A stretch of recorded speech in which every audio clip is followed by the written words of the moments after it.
अशोक खरात प्रकरण आता फक्त एका व्यक्तीपुरतं मर्यादित राहिलेलं नाही. तपास जसजसा पुढे सरकतोय तसतसे त्याचं कुटुंबसुद्धा या प्रकरणाच्या भोवऱ्यात ओढलं जात आहे. तपासात समोर आलेल्या माहितीनुसार खरातची पत्नी कल्पना खरात हिच्या बाबतीतही अनेक संशय निर्माण होत आहेत. मूळची नाशिकच्या सिन्नर तालुक्यातली पाडळी गावची असलेली कल्पना, जिथे तिचं कुटुंब आजही अत्यंत साध्या आणि हलाखीच्या परिस्थितीत जीवन जगतंय. घरात वृद्ध आई, विधवा भावजय आणि लहान भाचा अशी परिस्थिती असताना कल्पनाचं लग्नानंतरचं आयुष्य मात्र पूर्णपणे वेगळं होतं. कल्पनाच्या आयुष्यातील बदलही तितकाच नाट्यमय आहे. पूर्वीची सुनीता आणि लग्नानंतरची कल्पना.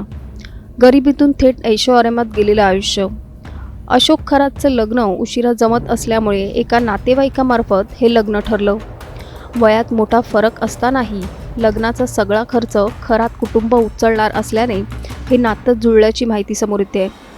अशोक खरातसोबत लग्न झाल्यानंतर तिचं आयुष्य अचानक बदललं.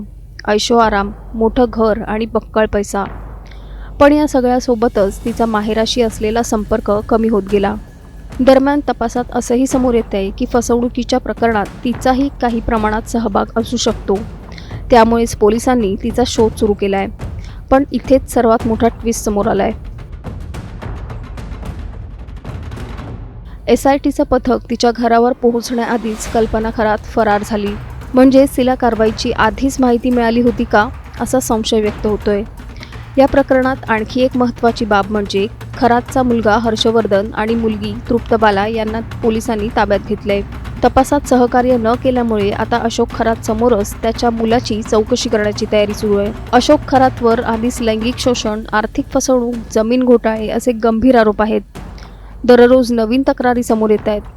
त्यामुळे तपास अधिकच गुंतागुंतीचा होत चाललाय. पोलिसांच्या आधीच कल्पना खरात फरार कशी झाली? पोलिसांच्या येण्याचा सुगावा कल्पनाला आधीच लागला होता का? खरातच्या भोंदूगिरीत कल्पनाचा किती सहभाग आहे? ती फक्त साक्षीदार आहे की या प्रकरणातला मोठा मासा? गरिबीतून ऐशोआरामात गेलेलं कल्पनाचं आयुष्य, यामागे खरातच्या पैशांचा किती वाटा होता? आणि माहेराशी नातं तुटण्यामागे फक्त परिस्थिती होती की काहीतरी लपवलं जात आहे?